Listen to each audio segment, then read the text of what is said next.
여러분 안녕하세요. 이지우 사이언스 TV의 정인성 강사입니다. 자, 오늘은 파동, 굴절의 법칙에 대해서 한번 알아보도록 하겠습니다. 자, 파동에서 굴절이라고 하는 것은요, 언제 일어나는지 한번 생각해 보도록 하겠습니다.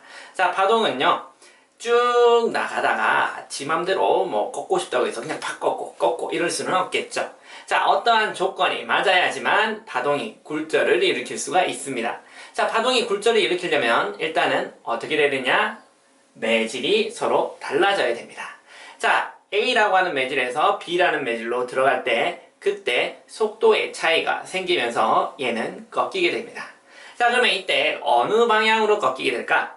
자, 친구랑 손을 잡고 이렇게 나란히 가고 있다가 친구가 갑자기 화장실에 가고 싶다고 해서 급히 뛰기 시작합니다. 그러면 친구랑 손을 잡고 가다가 급히 뛰게 되면 친구가 이런 식으로 급히 뛰게 되면 이쪽으로 꺾이게 되겠죠. 즉, 속도가 빠른 친구에 비해서 나의 속도는 느리니까 내 쪽으로 조금 꺾이게 되겠죠.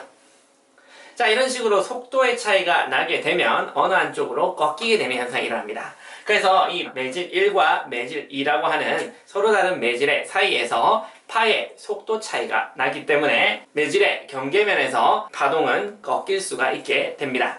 자, 우린 예를 들어서 빛이다 라고 생각을 해보겠습니다. 빛은 매질 1에서 매질 2로 들어갈 때 꺾이는 현상이 일어나죠. 실제로 우리 공기에서 물로 빛을 입사시켜보면 빛이 꺾인다는 것을 금방 알 수가 있습니다. 굴절은 어떠한 규칙을 따라서 일어나고 어떻게 우리가 원하는 값을 찾을 수 있는지 거기에 대해서 한번 알아보도록 하겠습니다. 자, 여기 빛이 굴절하는 현상을 모식적으로 나타내 보았습니다. 매질 1에서 매질 2가 있는데 매질 1에서 매질 2로 들어갈 때 빛은 원래의 각도보다는 조금 꺾여서 이렇게 들어가고 있네요. 자, 그러면 이때 매질 1에서의 빛의 속도를 V1 그리고 매질 2에서의 빛의 속도를 V2 파장을 람다1, 람다2 그리고 굴절률을 N1, N2다라고 하겠습니다. 자, 여기서 N1과 N2다라고 하는 것은요, 절대 굴절률이다라고 이야기를 할 수가 있습니다. 자, 절대 굴절률이라고 하는 것은 진공이다라고 하는 기준이 있습니다. 진공에서 매질로 빛을 입사시킬 때 굴절되는 정도를 말하는 게 되어 있는데요. 자, 그러면 이 진공에서는 빛은 속도가 제일 빠릅니다.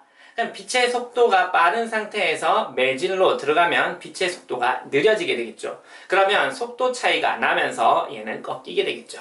그러면 얼마나 꺾이느냐에 따라서 굴절률은 달라지는데, 그러면 빛이 얼마나 속도가 더 떨어지느냐에 따라서 굴절은 더 많이 되겠죠. 속도가 빠른 매질에서 빛의 속도가 진공에서의 속도와 얼마 차이가 나지 않는다. 그러면 꺾이는 정도가 적을 거고요. 진공에서와 빛의 속도의 차이가 많이 나서 속도가 한참 떨어지게 되는 곳에서는 굴절이 더 많이 일어난다라고 생각할 수가 있겠습니다. 즉, 빛의 속도가 느린 매질일수록 굴절률은 더 커진다라고 생각을 할 수가 있겠습니다. 자, 그러면 이러한 상황에서 우리는 어떤 걸 비교할 수가 있느냐? 자, 여기 I는 입사파와 법선이 만드는 이 사이각을 입사각이라고 할 수가 있고요. 그리고 굴절파와 법선이 만드는 이 사이각을 굴절각이라고 할 수가 있습니다. 그러면 이 I와 R이다라고 하는 이 각도에 따라서 우리는 굴절이 얼마나 잘 되는지 알 수가 있어야 되겠죠. 매질 1에서 매질 2라고 하는 서로 다른 매질로 빛을 입사시켰을 때 이렇게 굴절되는 현상을 생각해보면 이때는요, I와 R의 사인 값의 B가 바로 이 모든 것을 결정한다는 키포인트가 되겠습니다. 즉, 사인 R의 B와 사인 I의 B를 한번 생각해 보도록 하겠습니다. 그러면 사인 R분의 사인 I는 무엇과 같으냐? V2분의 V1, 즉 매질2의 속도분의 매질1에서의 속도다.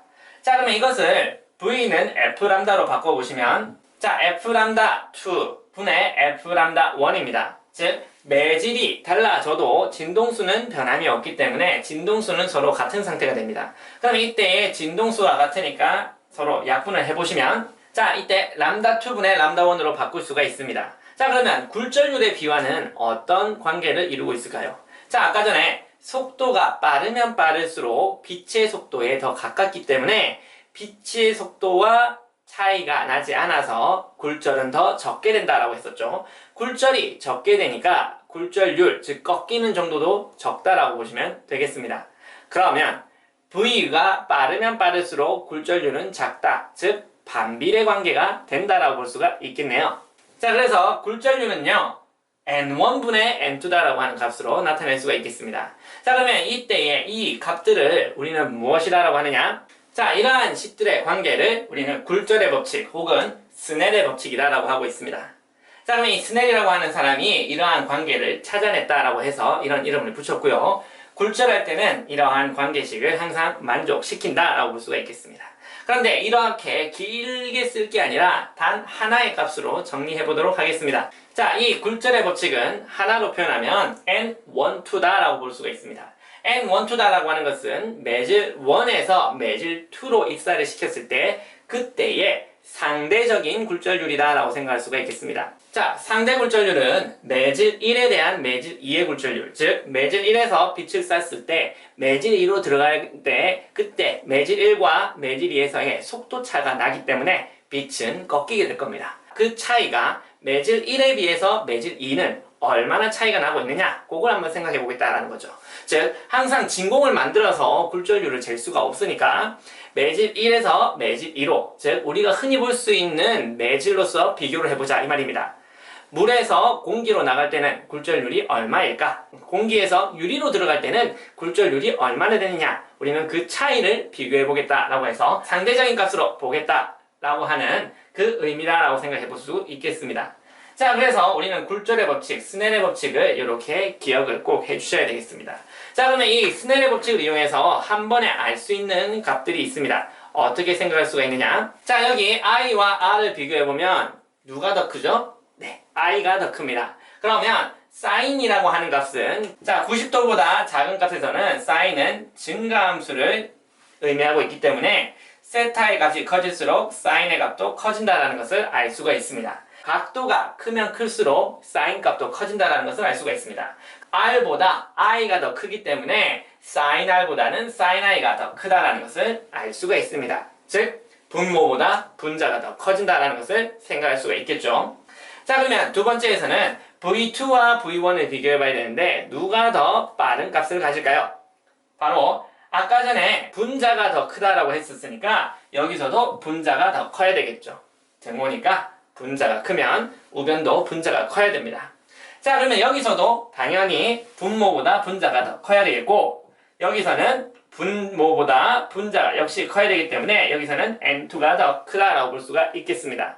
자, 이렇게 그림만 봐도 어느 곳의 속도가 더 큰지, 어느 곳에서 더 파장이 더 큰지, 어느 곳에서의 굴절률이 더 큰지 한 번에 비교할 수 있는 이 식을 우리는 굴절의 법칙이라고 합니다. 자, 그러면 이 굴절의 법칙을 응용을 하면 어떻게 볼 수가 있을까요? 각도와 굴절률만 따로 적게 되면 이러한 관계가 나오게 되겠죠. 그러면 자, 이 식을 분자, 분모를 서로 곱해주시면 n1 sin i는 n2 sin r이다 라고 하는 값으로 바뀌게 됩니다.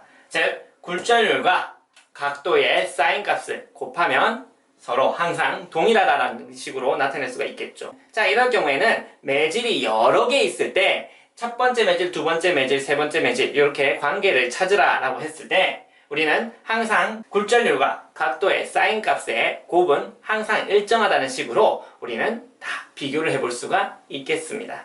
자, 이렇게 응용된 버전도 꼭 알아두시면 문제를 풀 때 좀 더 빠르게 풀 수가 있겠죠. 자, 오늘의 내용은 여기까지고요. 자, 여러분이 조금이라도 질문이 있으시면 언제든지 아래의 주소로 연락 주시길 바라겠습니다. 자, 이 영상이 여러분께 도움이 됐다면 구독과 좋아요 꼭 눌러주시길 바라요. 자, 우리는 다음 시간에 더 좋은 내용으로 다시 만나겠습니다. 그럼 안녕.